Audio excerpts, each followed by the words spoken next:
In this video, we'll share the easiest ways for you to create an electronic signature online. So let's dive in, shall we? It's the classic way. It's just manually scanning your signature and saving it as a PNG file on your computer. You can fine-tune it in Photoshop or with any other image tool that you have online or on your computer. It's pretty easy to use. We actually have a suggestion that we'll attach as a link in the comments of this video. Our top pick is to use an e-signature tool. We're from Oneflow, so naturally we're going to recommend ourselves, but feel free to check us out on G2 or other review sites or see what other e-signing tools have to offer out there. Oneflow is a contract management tool that works like a charm for you to create any electronic signature.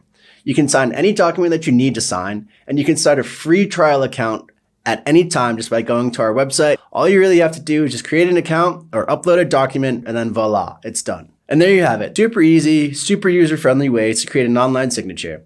And we hope that you found this video pretty useful. If you have any other good ways of creating an online signature or any other e-signature tools that you use to attach an electronic signature to your document, feel free to share them in the comments below. Thank you so much for watching this video. We really appreciate it. If you want to learn more about how to use a contract management tool such as Oneflow, check out our hack videos on our YouTube page. Or if you want to start using a contract management solution for free, you can get a free trial at our webpage, oneflow.com, where you'll be able to use all of the features and premium benefits that come along with a full membership for 14 days.